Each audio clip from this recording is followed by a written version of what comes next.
So just like the Saturday review where I delayed that review to a day, it is going to be the same case with the Sunday review where I postponed it for a day, but this time it's not because of the fact that I came home late and that I decided to postpone to the next day.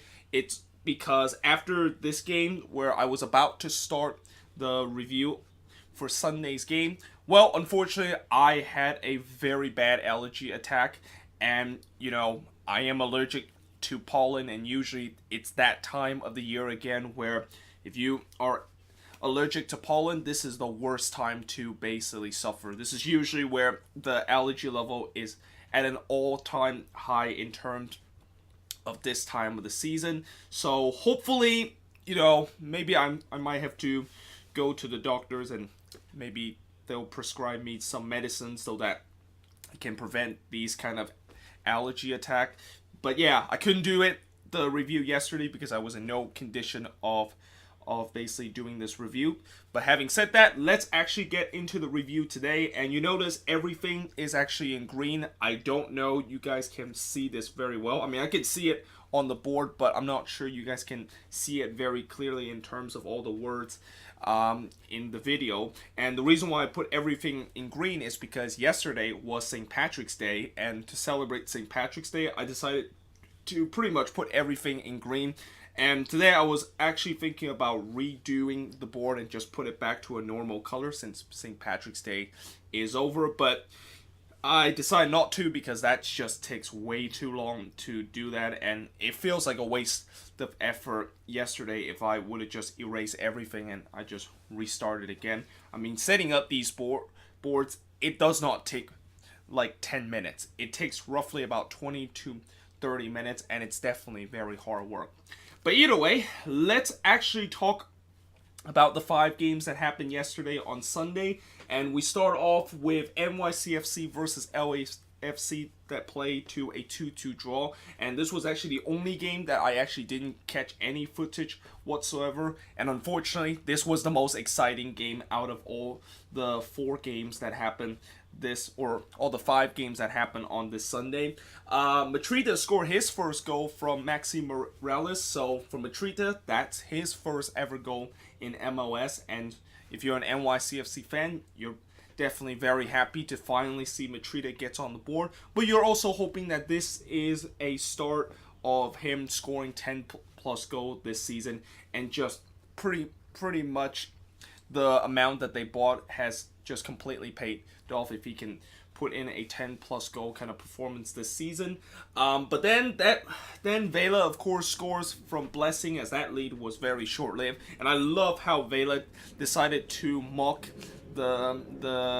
NYCFC and mock them playing at Yankee Stadium by basically doing the home run kind of celebration. I remember a couple of years ago in a NYCFC and New York Red Bulls game in the New York Derby, I think one of the Red Bull player also did a very similar celebration of the home run and swing through the fences kind of celebration, which just kind of add a little bit insult to NYCFC and the fact that they're still playing in a baseball specific stadium and not a soccer specific stadium.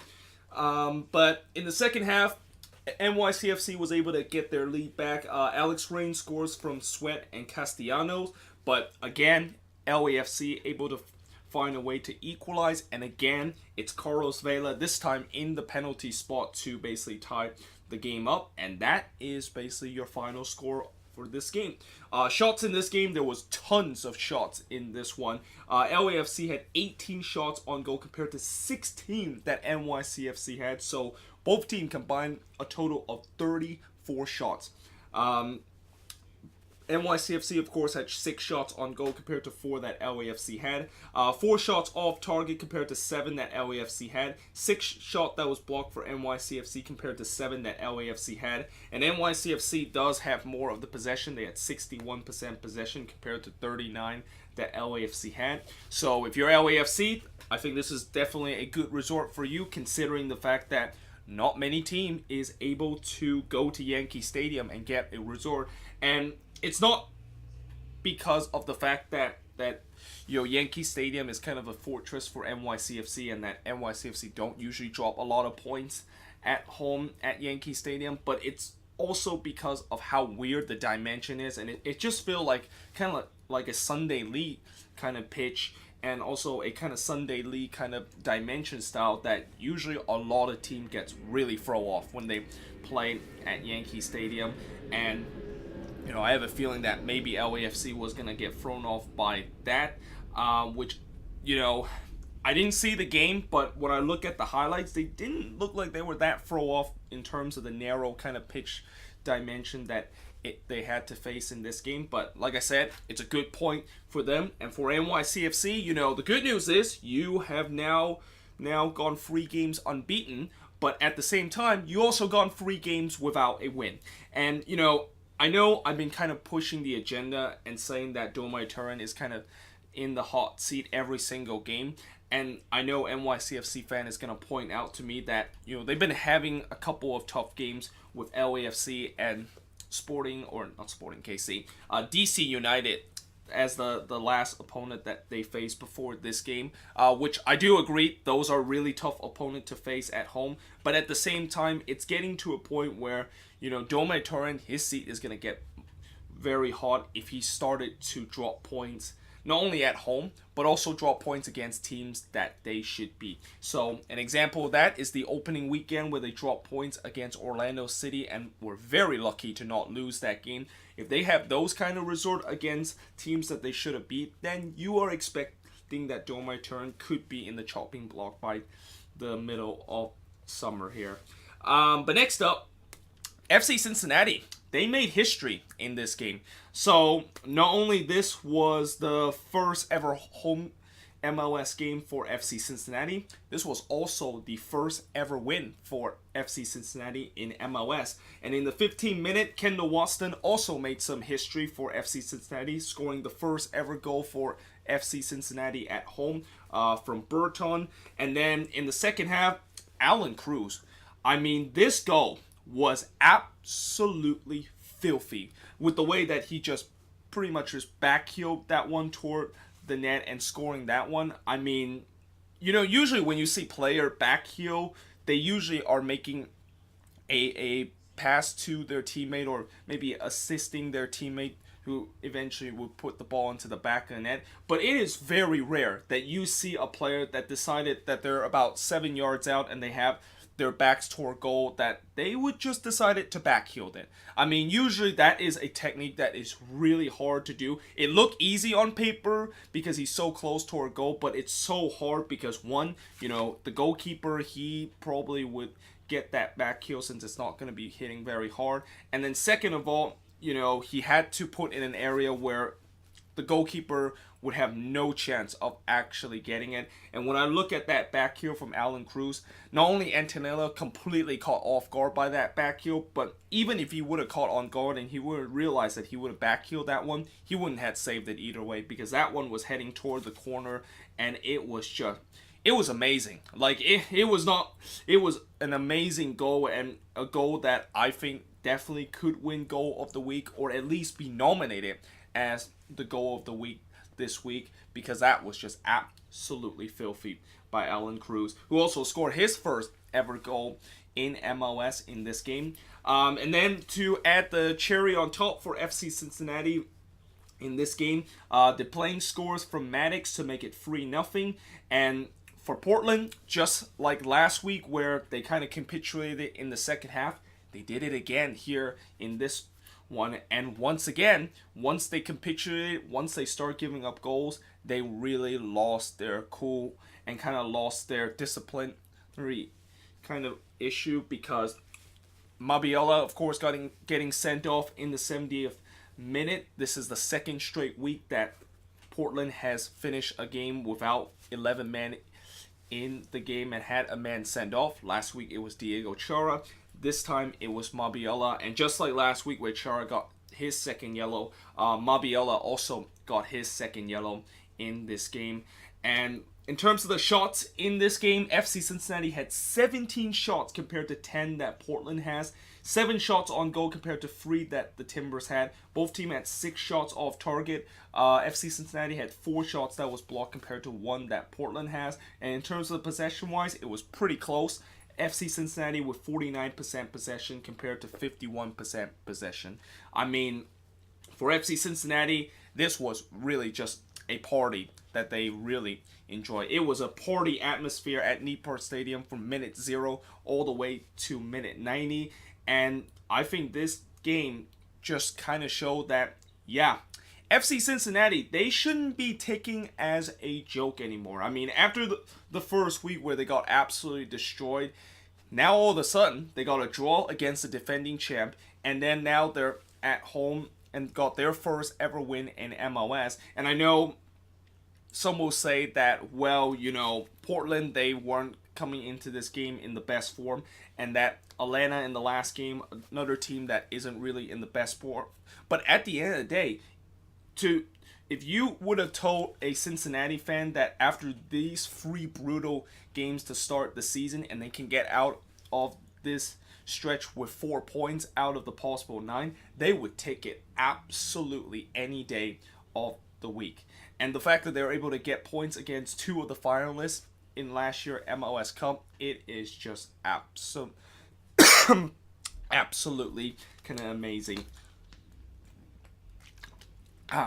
But as for Portland, well, you know, for the Timbers, I said last week how I talked about how I understand you're playing on the road, and I understand there is that excuse, the fact that they have this 12-game road trip and that there's going to be some very kind of bad moment, but it doesn't really excuse the fact that this team is looking really bad. Like, you know, a lot of people talk about their defense being very bad, and you know, it's not a surprise that people is talking about that, consider they are the first team in the league to concede 10 goals this season, and they have conceded the most goal out of any other MLS team through 3 weeks. But you also look at the attack too, where besides the first game of the season, that attack has not looked good whatsoever. And part of that has to do with the fact that they don't really have a true number 9. And in this game, they didn't even play a true number 9. Jeremy Abobasi was actually on the bench, and I don't recall did he actually get subbed on in this game. But they were basically playing with no number 9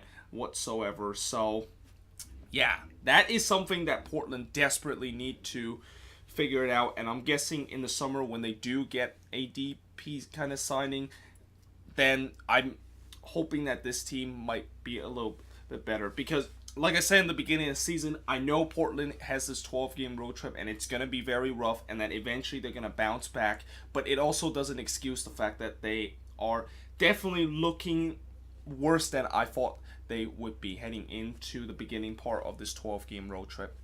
But next up, speaking of another team that is struggling in terms of attacking and struggling early part of the season, is the other finalist and the defending MLS champion Atlanta United, who once again dropped points at home for the second time this season, and once again they only score a goal in this. I think this is now 3 straight games that Atlanta have only scored 1 goal in each of their game, and this time they drew against a Union team that was very short-handed.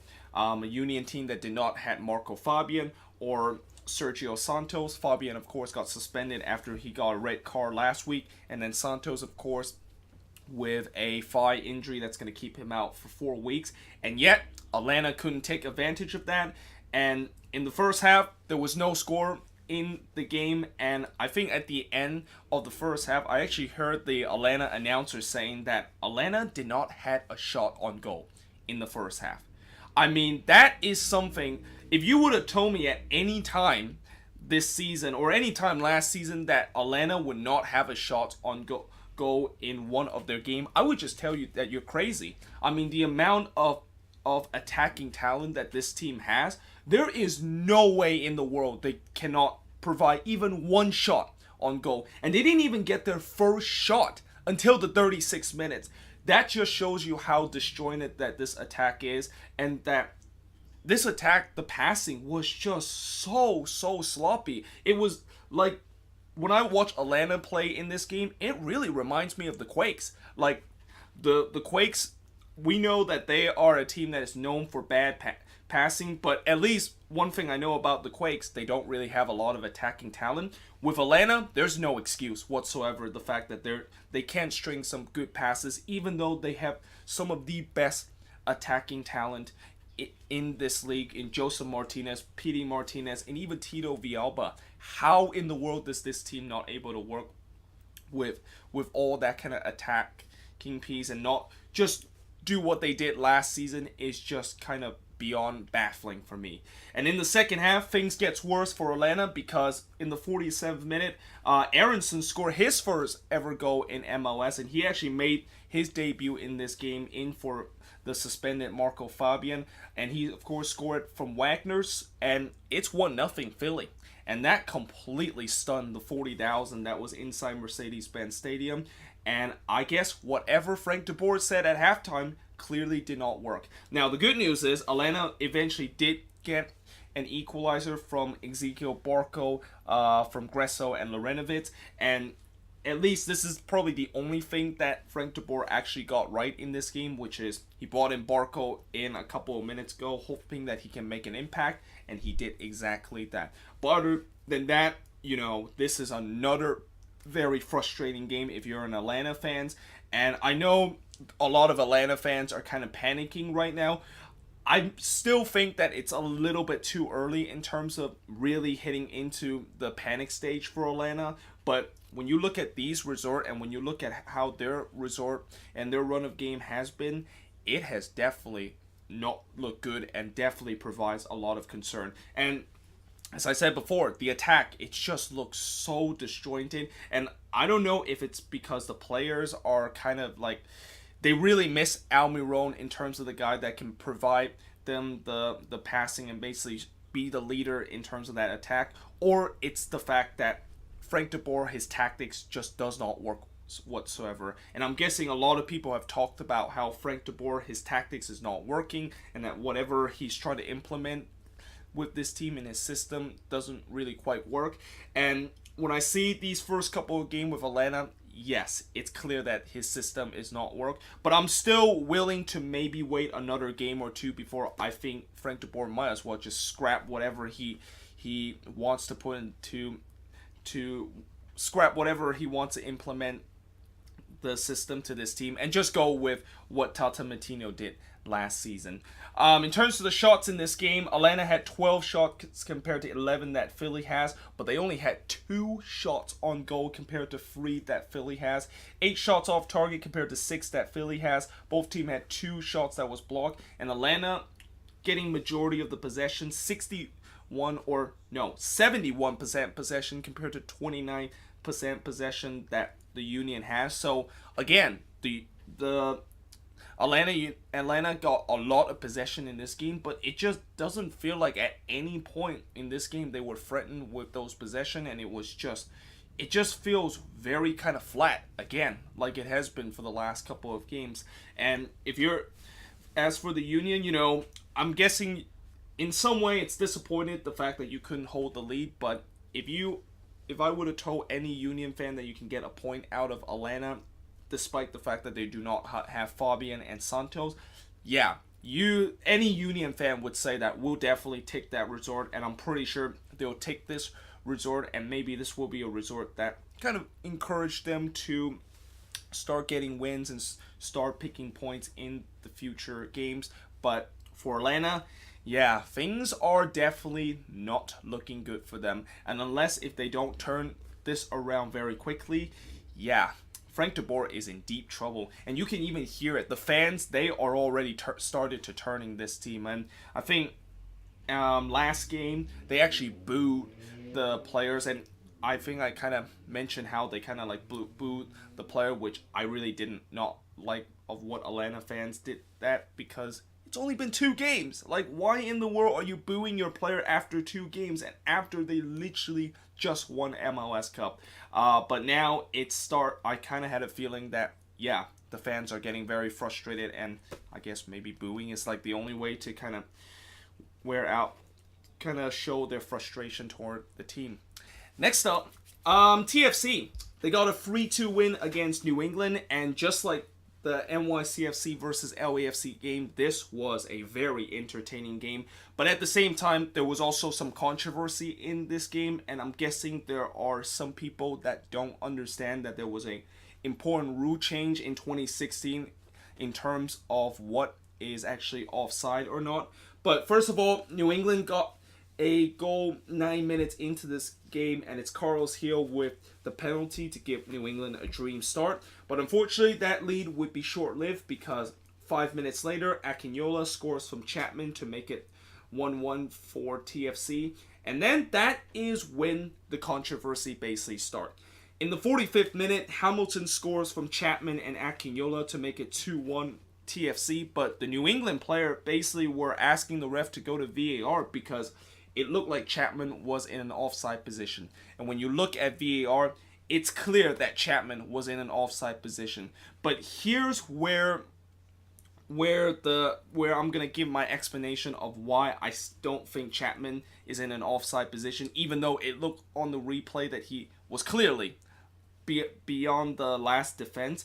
In 2016, there was actually a rule change where if you're a defender that is trying to cut out a pass or attempt to try to play the ball, then the player that is in front of you that is in an offside position is no longer offside. Now, I know this rule wasn't met with a lot of popular opinions, and a lot of fans weren't happy with the way that this rule was implemented, but it was implemented, and there hasn't been a lot of incident where when a player is in an offside position and then one of the defender tried to play the ball, and then when he tried to play the ball, he wasn't actually gonna get to that ball, and then unfortunately it just bounced right into the player that was in an offside position. And that is exactly what happened in this case. That New England player trying to intercept it, the ball literally came off of his foot, bounced right into Chapman, who was in an offside position.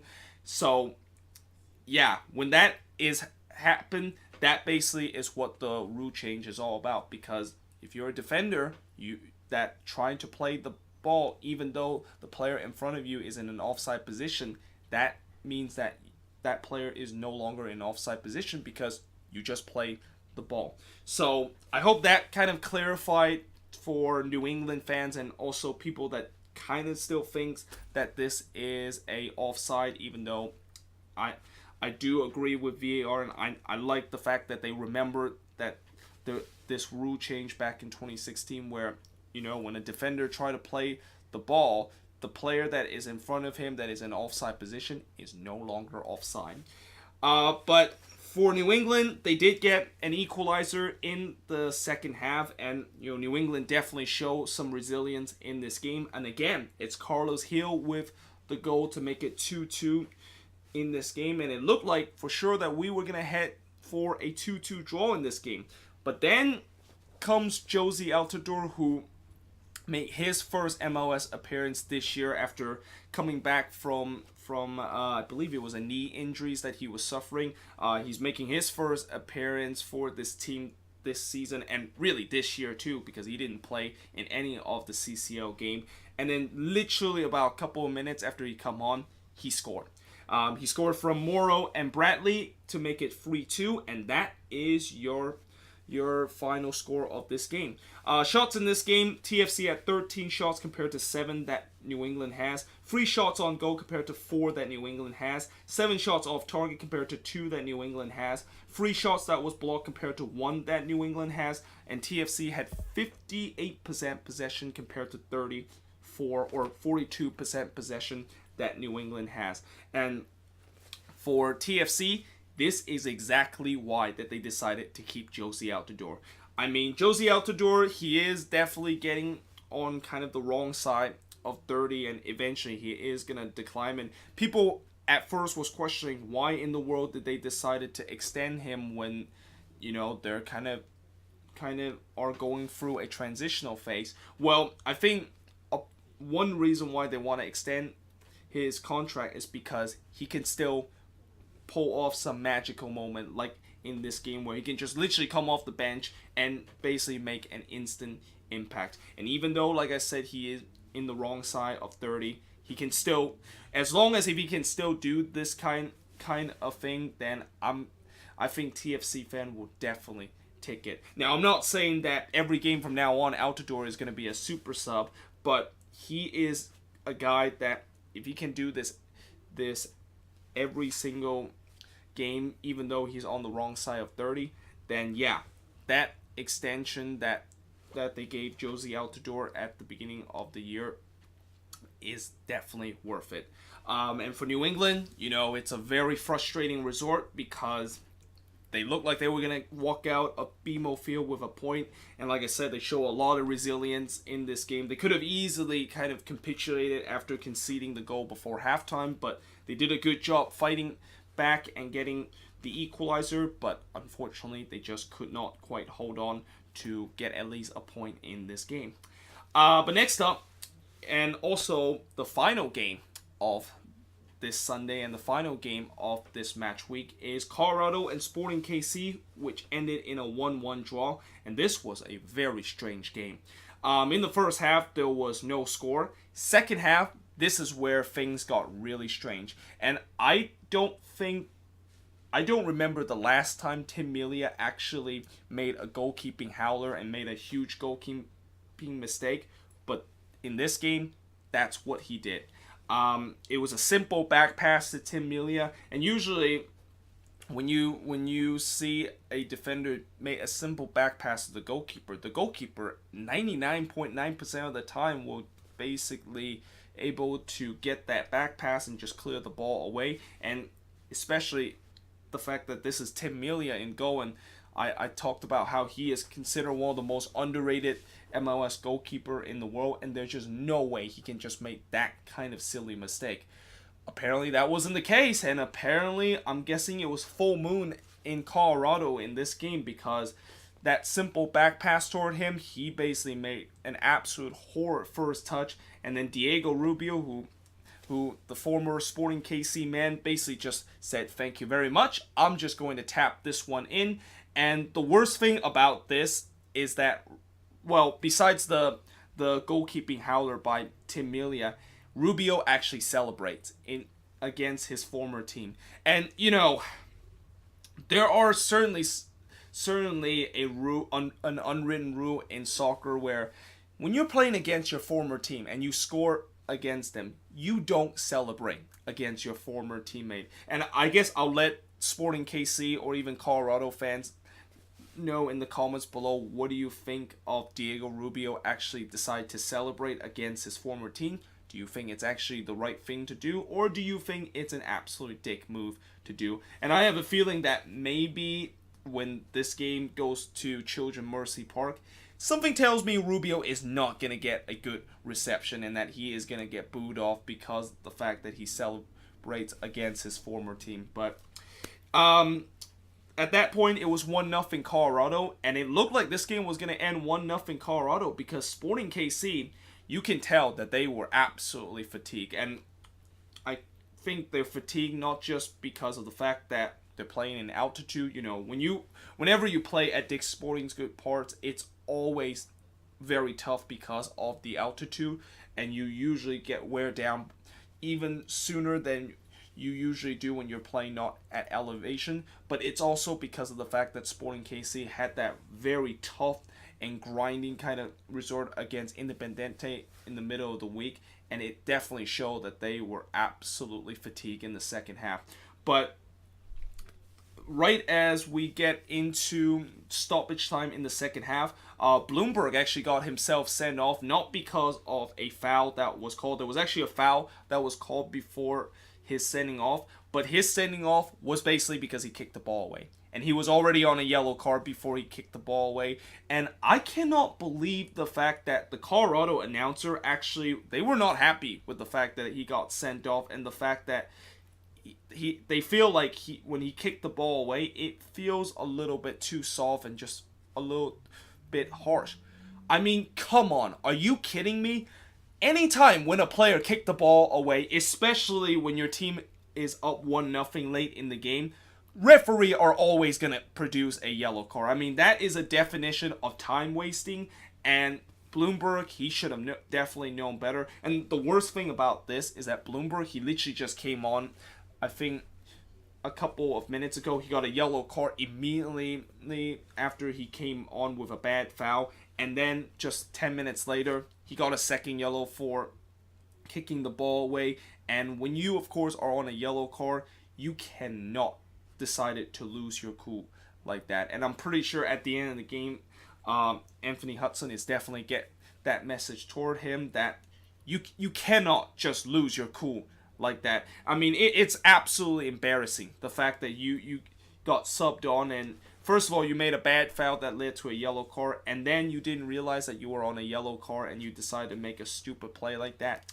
Yeah, that is something that I have a feeling Bloomberg will not be featured for the Rapids for a very long time. But after that incident, Johnny Russell, of course, got the equalizer from the free kick. And, for Sporting KC, it seemed like Johnny Russell, last year, I think it was Daniel Shalhoub that was the guy that, when Sporting KC really needed a goal, that's when Daniel Shalhoub basically was the guy that produced that goal. Now, unfortunately, Shalhoub is injured with this team, but it looks like Johnny Russell this year, there's been just many times where he has come up big, and when Sporting KC really needed a goal, he was able to score that goal. And it was the case again in this one, and for Sporting KC, they will definitely be very happy to take a point out of this game.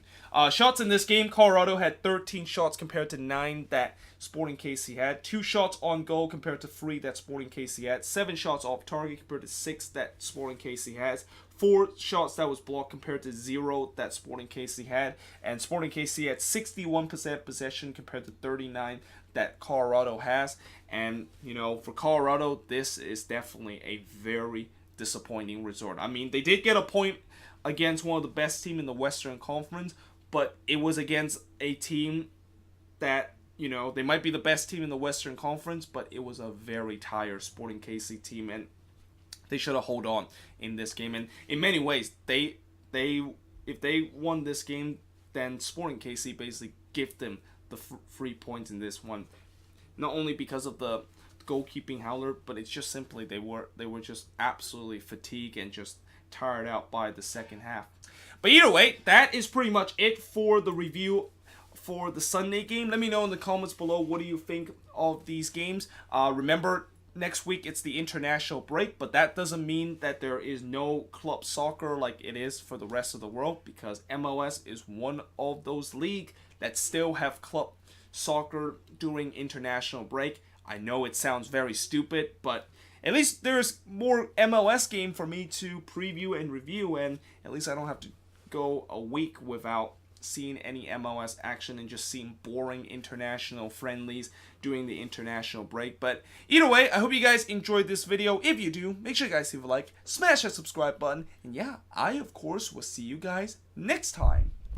But next up, TFC, they won again, and this time they beat New England by a score of 3-2, and this one was also a very exciting game and a very back and forth game, just like this one.